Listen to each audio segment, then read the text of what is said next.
Good evening friends and audience, কেমন আছেন সবাই? আশা করি ভালো আছেন। আমি ডক্টর আশিস মজুমদার আজকের সান্ধ্যকালীন অধিবেশনে আপনাদের সকলকে স্বাগত জানাচ্ছি। তো আজকে আমরা যে লেসনটি আপনাদের মধ্যে শেয়ার করব সেটি হচ্ছে ইংলিশ ল্যাঙ্গুয়েজের একটি সুন্দর লেসন, সেটি হচ্ছে স্পিকিং ইংলিশ। আচ্ছা, স্পিকিং ইংলিশে আমরা ডে টু ডে লাইফে কিছু কিছু টার্ম ব্যবহার করে থাকি বা শব্দ ব্যবহার করে থাকি, সেই গুলো নিয়ে আমরা মাঝে মধ্যে ক্লাস এখানে কিন্তু শেয়ার করছি। তো আজকে সেরকম আরেকটি লেসন আপনাদের মধ্যে শেয়ার করতে যাচ্ছি। তো চলুন শুরু করি।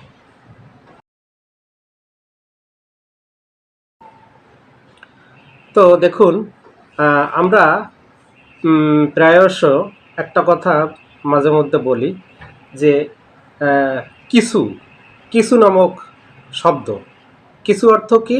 ইংলিশে বলে সামথিং। তাহলে সামথিং অর্থ কি? কিছু। আচ্ছা, যখন বলবে কিছু না কিছু, তখন কি হবে? আমরা তো কথায় কথায় বলি যে কিছু না কিছু বা কিছু কিছু। আজকে আমরা শিখব কিছু না কিছু। যেমন আমরা বলতে পারি, আজ আমি তোমাকে কিছু না কিছু বলেই ছাড়বো, আজ আমি কিছু না কিছু কিনেই ছাড়বো, আজ আমি কিছু না কিছু শিখেই ছাড়বো। এই কিছু না কিছু দিয়ে আজকে আমাদের লেসনটি সাজানো হয়েছে। তো কি বললাম? কিছু কিছু অর্থ something.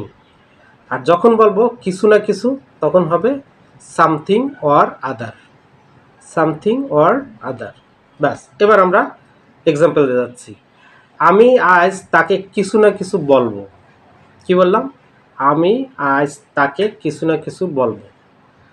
I will tell him something or other today. কি বললাম? I will tell him something or other today. ব্যাস, হয়ে গেল।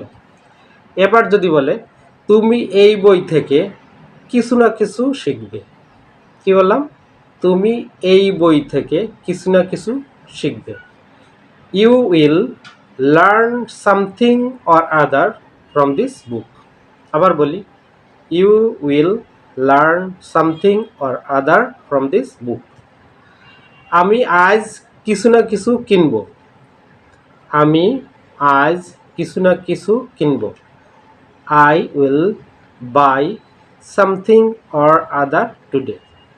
আবার বলছি, I will buy something or other today. ব্যাস।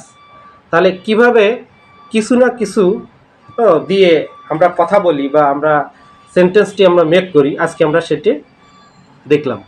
তো বন্ধুরা, আজকে লেসনটি কেমন ছিল আপনারা অবশ্যই কমেন্ট করে জানাবেন। তো সবাই ভালো থাকবেন। আগামী ক্লাসের আমন্ত্রণ জানিয়ে এখানে শেষ করছি।